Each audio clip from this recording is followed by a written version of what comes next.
mianatra eo tongotrao.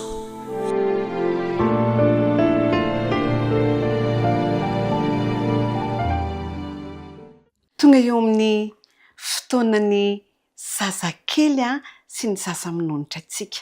Tonga eo amin'ny fotoana famerenana lesona. Dia alohan'ny zavatra rehetra andao ifampiaraham-pandray. Ataontsika ilay hira manahoana ihany ny ataontsika. Ao ary 1, 2, 3. Manahoana ianao salama ve, manahoana akory re, manahoana ianao salama ve, faly mahita anse. Salama daholo ve? Ity kely izay ve efa sitrana? Ary ravo, mino aho fa efa salama daholo ny zazakely afaka hanao lesona.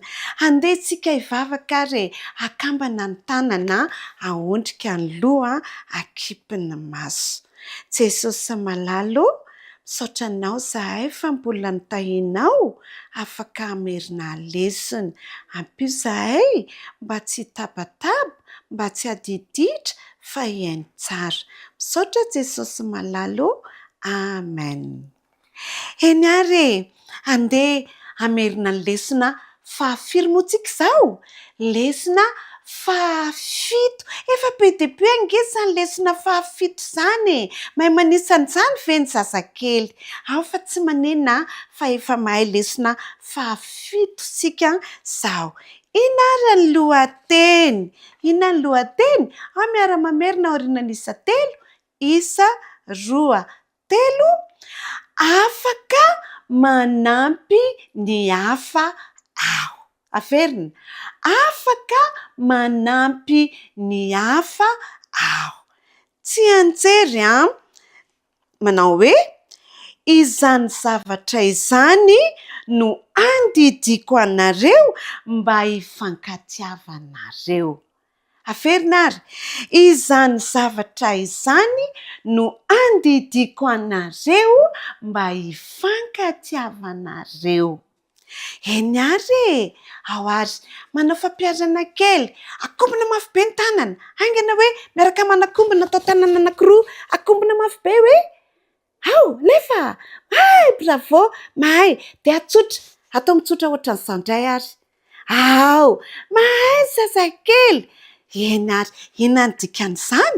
Dikan'izany daholo izao manana tanana isika mitsotra afaka manampy ny hafa.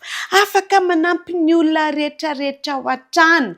Manampy an'i dada, manampy an'i neny, manampy an'i zoky, manampy an'i zandry. Satria zaza endry. Fa ny biby koa ange mahay manampy ny hafa, mahay manampy ny namany. Ohatra ny liona. Efa nahita liona ve ny zazakely? Efa nahita tamin'ny dessin animé.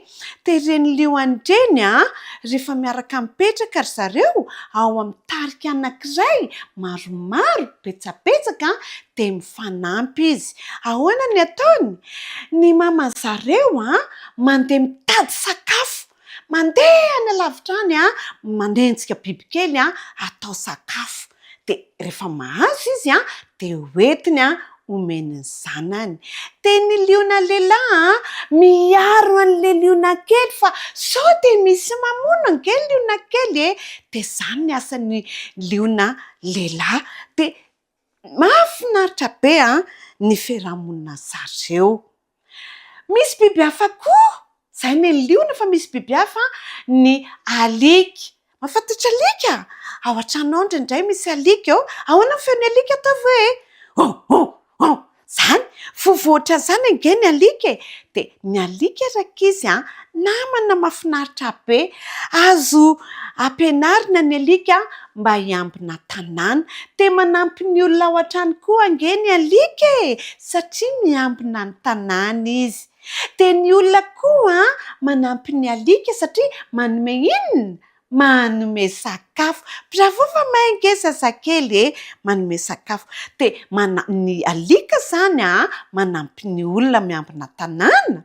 Ny olona manampy ny alika manome sakafo. Mifanampy daholo, be dia be ny zavatra ohatran'izany. Ary ianao, ary io zazakely mijery anahy io, inona ny ataony? I Davida kely izany izao, inona ny ataony Davida rehefa ao an-trano no manampy an'i Neny? Inona ny atao? Izao ny atao tsy madiditra. Efa manampy an'i Dada sy Neny ange izany. Tsy mitomanimany. Efa manampy an'i Dada sy Neny ange izany. Dia inona koa ny ataon'io zazakely io? Manome kilalao ho an'ny namany. Efa manampy ange izany. Dia izao raha misy mitomany ny namanao dia atambatambazina izy, kapokapohana ny sorony hoe mangina aza mitomany, dia raha manana goûté ianao dia omeny izy. Izany ny atao hoe mahay manampy ny hafa. Zazakely moa mahay manampy ny hafa daholo eo, manomboka androany izany zazakely tsy mitomanimany. Ary rehefa omena sakafo dia mihinana tsara, efa manampy an'i Dada sy Neny izany. Any namana mahay mizara kilalao, mahay mizara sakafo. Raha misy namana malahelo dia tambitambazina izy atao mangina. Zazakely rehetra izany izao afaka manampy ny hafa avokoa. Izay indray izany lesintsika androany, fa andeha averintsika ny lohateny sy ny tsy anjery. Lesona fahafito, afaka manampy ny hafa aho. Tsy anjery, izany zavatra izany no andidiko anareo mba hifankatiavanareo. Eny ary, andeha hifaranantsika indray ary ny fotoana. Andao hifanao veloma isika. Dia mifanao veloma ny hira ataontsika isa, roa, telo. Dia mifanao veloma, veloma, veloma. Dia mifanao veloma amin'ny herindray. Veloma tompoko amin'ny herindray izany.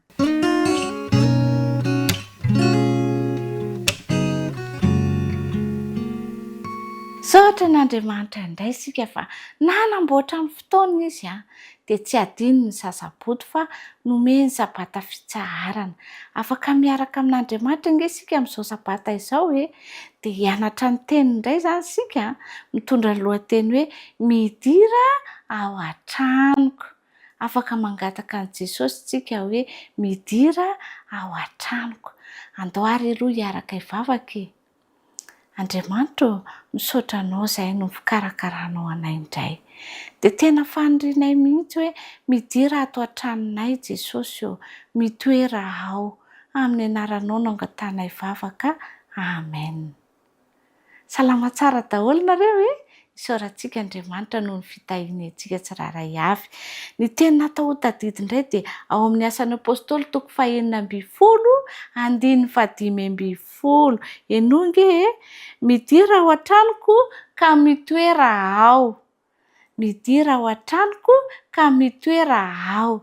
Andao indray araka hianatra an'izay teny natao tadidy izay isika. Isa, roa, telo. Midira ao an-tranoko ka mitoera ao.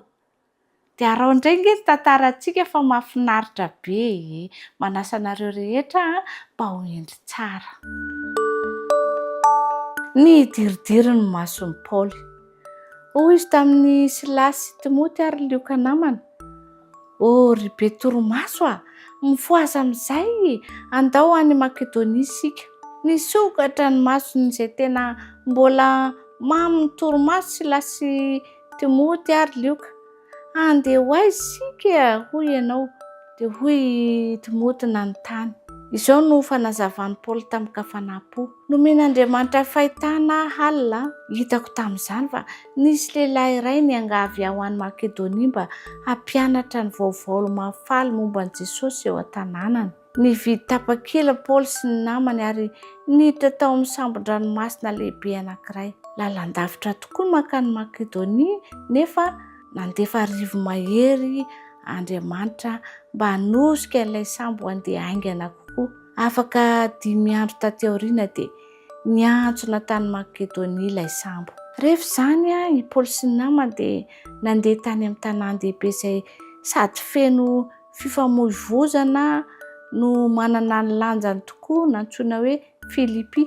Nakany amoron'ny ony izy ireo tamin'ny andro sabata. Reny mantsy fa misy olona maromaro mivory manamorona ilay ony isa-tsabata, hiara-midera sy mivavaka.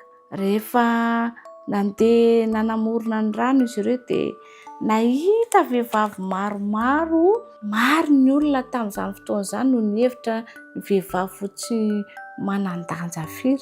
Nalala zavatra mihoatra lavitra noho izany anefa i Paoly. Fantany fa tahaka ny fitiavan'i Jesosy ny lehilahy ihany no itiavan'ny vehivavy. Niara-nipetraka tamin'ireo vehivavy ireo lehilahy. Liana aoka izany tokoa ireo vehivavy nandresy eny ambaran'i Paoly sy ny namany. Efa nisy nidera ilay Andriamanitra ny lanitra ireo vehivavy ireo ary ankehitriny dia mianatra momba n'ilay zanak'Andriamanitra izy ireo dia Jesosy izany. Nosokafan'Andriamanitra ny fon'ireo vehivavy ireo. Nahatakatra sy ny hafatra mahafinaritra izay ireny izy ireo. Hoy Lydia, maniry ny atao batisa ary hody any an-trano ka ilaza izao vaovao mahafaly izao amin'ny olona rehetra. Vehivavy mpandrarara barotra manan-karena tokoa nge Lydia. Nivarotra lamba-jaka lafo vidy tokoa izy. Ilay karazana fampiasan'ny mpanjaka tamin'izany fotoana izany. Tsy mampaninona anareo ve miditra ao an-trano ka nitoetra ao mandritra ny fotoana ampianaranareo eto Filipy? Hoy Lydia nanontany an'i Paoly sy ny namany. Tamin'ny alalan'ny nahatongavany teo amin'ny tanàna misy an'i Lydia sy ny fahampahafantarana momba an'i Jesosy tamin'ny vahoaka tao, mba te hanompo an'Andriamanitra ihany koa Lydia tamin'ny alalan'ny fikarakarana ny Paoly sy ny namany tamin'ny fotoana nateo an-tanàna azy ireo. Dia nitory teny tany Filipy Paoly sy Timoty, Silasy ary Lioka. Nandritra ny andro maromaro, maro ny olona niny ilay filazantsara momba an'i Jesosy ary natao batisa. Ny asan'ireo misionera efatra sy ny fikarakarany Lydia izy ireo.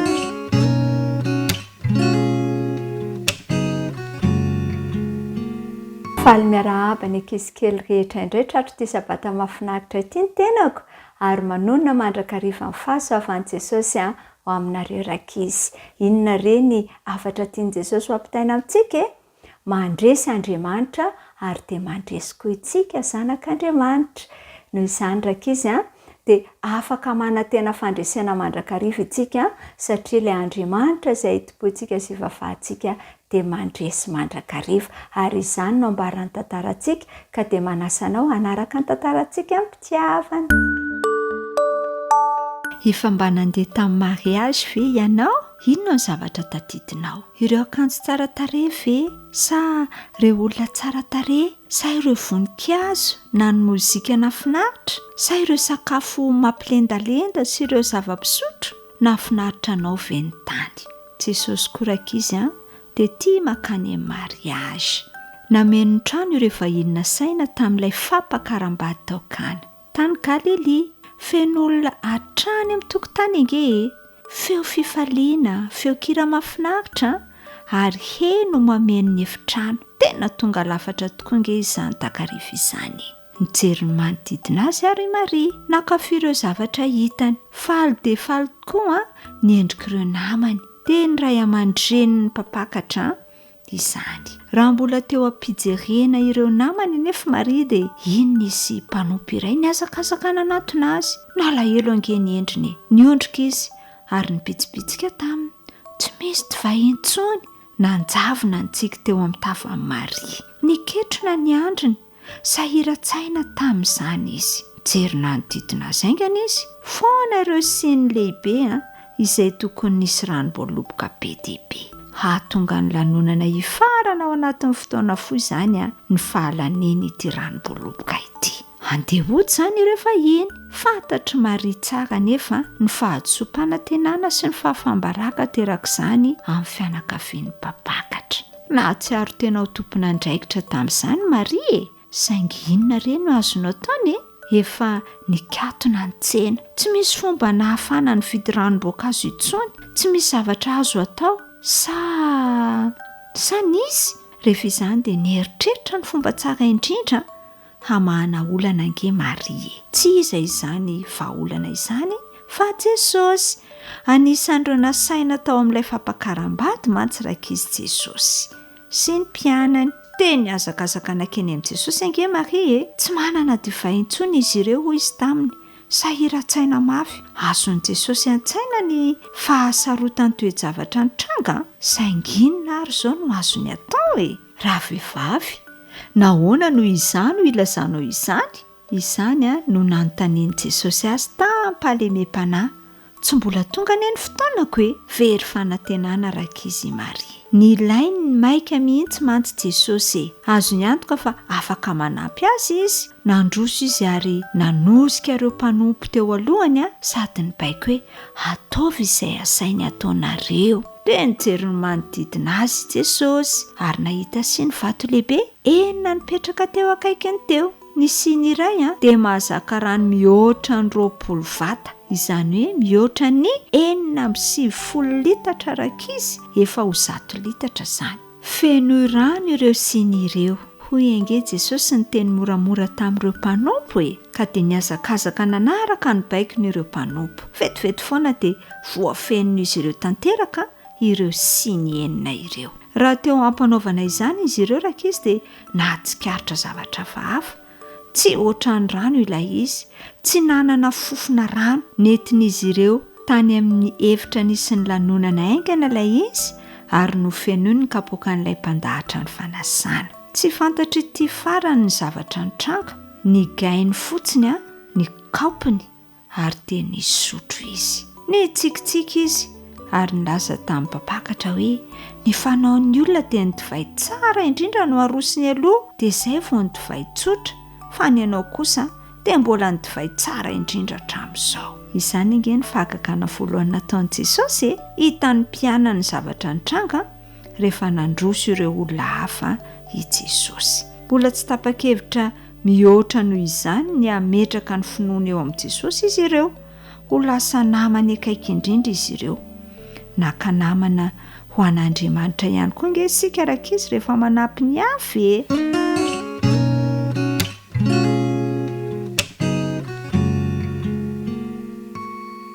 Miarabantsika tanora zandry indray ary. Lesona fa 7 indray no iarahantsika mamerina amin'ity anio ity.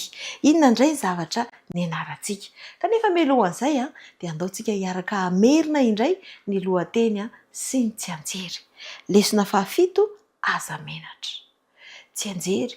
Koa aoka isika nantona ny seza fiandrianan'ny fahasoavana amin'ny fahasahiana. Mba azahoantsika famindram-po sy ahitantsika fahasoavana ho famonjena amin'izay andro mahory. Hebreo 4 dia ny 9:40. Mitoy ihany ny tantaran'ny zanak'Israely, efa babo tao Babilôna izy. Ary ny Daniel sy ny namany dia anisan'izay nobaboin'ny Babilôniana nakany Babilôna. Babo ny nitondrana azy, ampatorana ny nitondrana azy tao Babilôna. Sarotra ny fiainany. Kanefa nisy ny ambony, nisy ny ambany, nisy ny nanahirana, nisy ny nafinaritra. Dia niaina ny Daniel ny ekeny izay fitarihan'Andriamanitra izay. Zavatra mahafinaritra amin'ity Daniel ity dia mivavaka amin'Andriamanitra foana izy. Ny fony sy ny sainy dia tsy niala tao amin'ilay tanàna nisy azy dia Jerosalema, ilay tanàna ny fiadanana izany. Na dia tao Babilôna ary izy no nipetraka, na dia tao amin'ny Babilôna aza ny famirapiratana sy ny hatsarana rehetra. Dia ny tena ny tao fa ny fony sy ny sainy dia tany amin'ilay tanàna ny fiadanana. Tsy niaina ny fomba fiainana tao Babilôna izy, na dia betsaka ary ny zavatra nanitona tao. Satria toerana feno fanompoan-tsampy, feno filalaovan-dratsy sy toetra ratsy tao a Babilôna. Ny zavatra mahafinaritra n'ity Daniel ity koa dia ankoatran'ilay mivavaka isan'andro manatrika ny Jerosalema dia mandinika ny tenin'Andriamanitra mandrakariva izy. Tsaroany foana tao anatin'ny sainy ny afatra izay nolazain'i Jeremia mpaminany fa afaka 70 taona dia ho afaka tamin'ny fanandevozan'ny babilônianina izy ireo. Tao anatin'ny faminaniana izany dia nanantenany izay mandrakariva izy, nangataka tamin'Andriamanitra izy tao anatin'ilay vavaka izay fanaony isan'andro maraina, atoandro, hariva dia manao vavaka izy. Niankohaka tamin'Andriamanitra izy, nifona tamin'ny elokany ary nifona ho an'ny elokany ny vahoakan'Andriamanitra ihany koa. Rehefa mivavaka tsy tapaka izy dia tonga ny anjely Gabriela nalefa n'Andriamanitra namala ny vavakany. Malala indrindra ianao hoy izy Gabriela dia nirahan'Andriamanitra hamaly anao. Mahafinaritra fa izay fitazomana ny teny fikasan'Andriamanitra izay dia nahitany Daniela vokatra tsara sy valiny teo amin'ny fangatahana izay nataony. Ny afatra izay nampitana tamintsika izany tamin'ity herinandro ity dia manao hoe afaka manantona an'Andriamanitra mipitokiana isika satria mamaly ny vavaka ataontsika izy. Tsy tokony hanana tahotra tsika na fisalasalana eo amin'ny fanantonana an'Andriamanitra amin'ny alalan'ny vavaka. Tsy tokony hisy elanelana, tsy tokony hiantsom-panelanelana hoe aleo aloha mba hianona no mivavaka ho aho, fa aza matahotra, aza menatra fa Andriamanitra efa miandry antsika.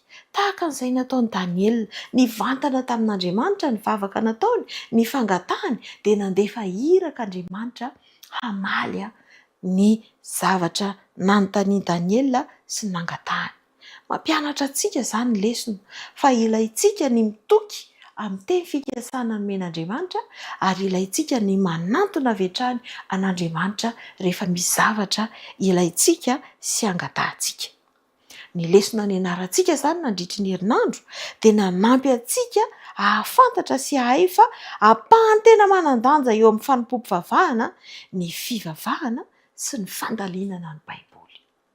Tena ampahany manan-danja izany.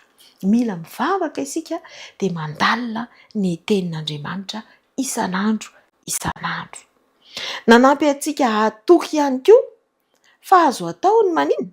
Azo atao ny mahatoky ny fitantanan'Andriamanitra ary mitoky amin'ireny teny fampanantenana izay nomeny antsika ao anatin'ny teniny ireny. Dia nanampy antsika ihany koa mba hanapa-kevitra hanantona an'Andriamanitra isan'andro amin'ny fahatokiana, amin'ny fahasahiana ary amin'ny fitiavana ihany koa.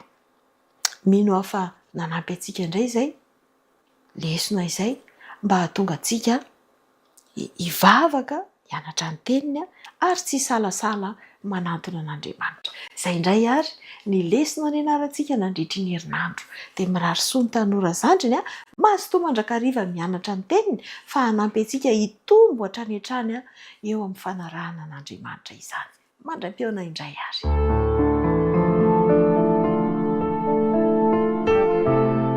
Mianatra eo tongotrao